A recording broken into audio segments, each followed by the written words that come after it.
Probably the most enduring image from the 1967 Six-Day War is a picture of three paratroopers at the Western Wall. Photographer David Rubinger, who passed away in March, took that picture and many other moments in Israel's history. A few years ago, Rubinger told me the story behind the historic photo. For more than 7 decades, David Rubinger chronicled the history of modern Israel.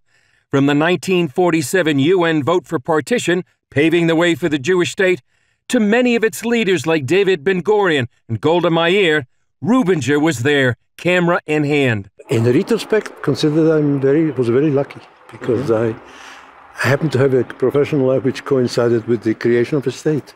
60 years, that gave me a chance that very few photographers have to really cover a story, an entire story from A to Z.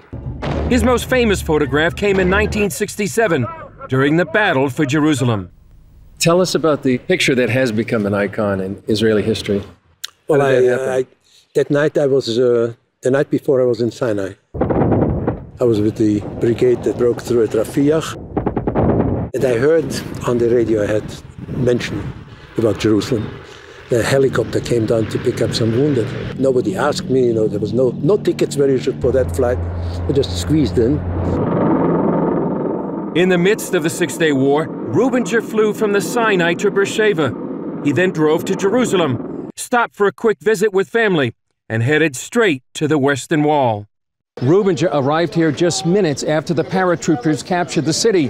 The wall was crowded, and in 1967, the distance between the wall and nearby homes was just about 10 feet. So to get a better perspective, Rubinger got down on the ground and began to shoot. And I was lying on the ground and shooting, and these three soldiers just walked by. I got 3 frames, nearly identical. Rubinger's photo not only captured the heroism of the paratroopers, but also the end of a 2,000-year-old dream of the Jewish people to return to Jerusalem. Given its fame, Rubinger didn't even think it was the best picture he took that day.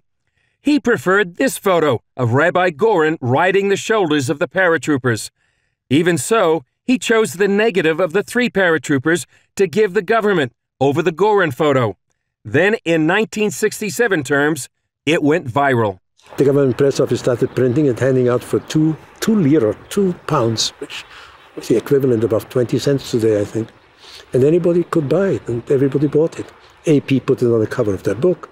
I was mad, I was hopping mad. Years later, Rubinger changed his mind. And I'm now grateful for all the thieves, because it made my career. That one picture. That day at the wall also changed his life, leading to a wave of emotion.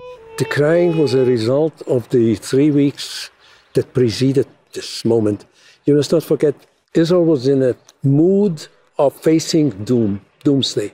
Everybody thought, maybe we'll win, but we'll cost thousands. Instead, Rubinger said the Six-Day War was like life from the dead. If you're about to die, or you think that your chances of survival are very, very low, and you're not only alive, but Israel is 5 times its size.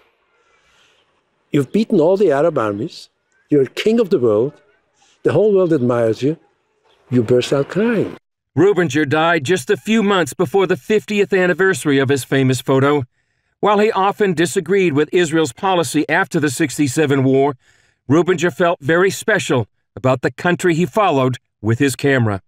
I think it's unprecedented in history that people did in 60 years what this country did in 60 years. From 600,000 people or so in 1948 to 7 million, with progress on all fronts, in all fields. So with all my criticism, with all my misgivings about what's happening now, in the historic view, I think there are very, if any, precedents in history at all that can compare to it.